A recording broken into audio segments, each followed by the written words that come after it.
எல்லாருக்கும் வணக்கம். இது உங்கள் அப்பச்சி வீட்டு சமையல் 2.0. இன்றைக்கி நம்ம புடலங்காயை வச்சு சூப்பரான டேஸ்ட்டில் புளிக்குழம்பு எப்படி செய்யணும்னா பார்க்க போகிறோம். எப்போவுமே நம்ம சாம்பார், பொரியல், கூட்டு அது மாதிரி தான் செஞ்சுருப்போம். புளிக்குழம்பு வைக்கும்போது ரொம்ப டேஸ்ட்டாக இருக்கும். புளிக்குழம்புக்கு பாத்திரத்தை அடுப்பில் வச்சுட்டு அதில் ஒரு 2 டேபிள் ஸ்பூன் அளவுக்கு எண்ணெய் சேர்த்துக்கலாம். புளிக்குழம்புங்கும்போது நம்ம நல்லெண்ணெய் சேர்த்துக்கிட்டால் ரொம்பவே நல்லாயிருக்கும். அதில் ஒரு அரை ஸ்பூன் வெந்தயம், அரை ஸ்பூன் கடுகு சேர்த்துக்கலாம். கடுகும் வெந்தயமும் நல்லா பொரியணும். வெந்தயம் கருக விடாமல் நல்லா நம்ம பொரிய விட்டு வைக்கலாம்.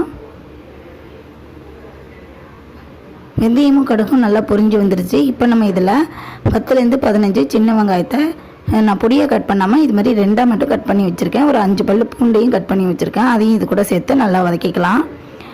அந்த எண்ணெயிலேயே வெங்காயம் நல்லா வதங்கணும், அப்போ தான் நல்லாயிருக்கும். வெங்காயம் நல்லா ஓரளவுக்கு வதங்கி வந்துருச்சு பாருங்கள். இது மாதிரி நல்லா வதங்கிடணும். இப்போ நம்ம இதில் ஒரே ஒரு தக்காளி சேர்த்துக்கலாம். மீடியம் சைஸ் தக்காளி சேர்த்து நல்லா வதக்கிக்கலாம்.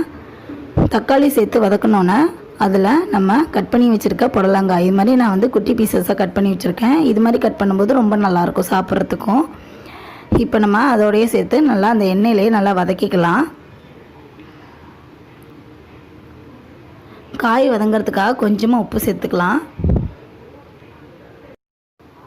உப்பு சேர்த்துட்டு நல்லா அந்த எண்ணெயிலேயே காயை நல்லா வதக்க விடணும். காய் நல்லா வதங்கி வந்துருச்சு. இப்போ நம்ம இதில் குழம்பு மிளகாய்த்தூள் சேர்த்துக்கலாம். ஒரு 1.5 ஸ்பூன் அளவுக்கு குழம்பு மிளகாய்த்தூள் நான் சேர்க்குறேன். உங்களுக்கு காரத்துக்கு தகுந்த மாதிரி நீங்கள் சேர்த்துக்கோங்க. தனி மிளகாய்த்தூள் சேர்க்க போகிறீங்கன்னா 1 ஸ்பூன் மிளகாய்த்தூள் போட்டிங்கன்னா 2 ஸ்பூன் மல்லித்தூள் சேர்த்துக்கோங்க. அப்போ தான் கரெக்டாக இருக்கும். மிளகாய்த்தூளை சேர்த்துட்டு நல்லா கலந்து விட்டுக்கலாம். ஏற்கனவே நான் குழம்பு மிளகாய்த்தூள் வீடியோ போட்டிருக்கேன்.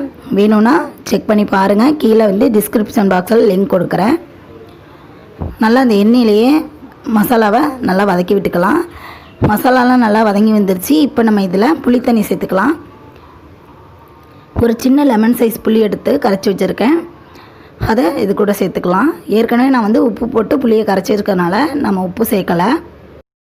புளி தண்ணியை சேர்த்துட்டு அது கூடவே கொஞ்சமாக தண்ணியும் சேர்த்துக்கிறேன். சேர்த்து நல்லா கலந்து விட்டுட்டு, இது ரொம்ப தண்ணியாக வச்சிடக்கூடாது, கொஞ்சம் திக்காக இருந்தால் தான் நல்லாயிருக்கும்.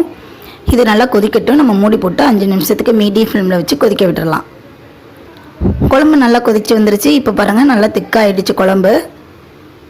எப்போவுமே நம்ம கூட்டு பொரியல் அது மாதிரி செய்யறதை விட புளிக்குழம்பு வச்சு பாருங்கள், நல்லாயிருக்கும் டேஸ்ட்டு.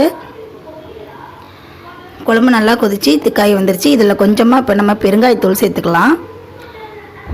இதில் ஒரு சின்ன துண்டு வெல்லம் சேர்த்துக்கலாம். வெல்லம் சேர்க்கும்போது உங்களுக்கு எல்லா ருசியும் எல்லாம் எடுத்துக்காட்டும், நல்லாயிருக்கும். இதில் ஒரு கொத்து கருவேப்பிலையும் நம்ம கிள்ளி போட்டுக்கலாம். இது ஒரு நிமிஷத்துக்கு நல்லா கொதிக்கட்டும்.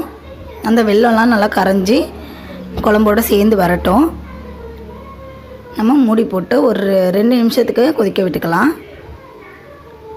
குழம்பு நல்லா கொதிச்சு இங்கே பாருங்கள் சூப்பராக ரெடி ஆகிடுச்சு. அவ்வளோதாங்க, நம்மளோட புடலங்காய் புளிக்குழம்பு ரெடி ஆகிடுச்சு. இந்த ரெசிபி உங்களுக்கு பிடிச்சிருக்குன்னு நினைக்கிறேன். பிடிச்சிருந்ததுன்னா லைக் பண்ணுங்கள், ஷேர் பண்ணுங்கள், கமெண்ட் பண்ணுங்கள். மறக்காமல் நம்ம சேனலை சப்ஸ்கிரைப் பண்ணுங்கள். தேங்க்யூ.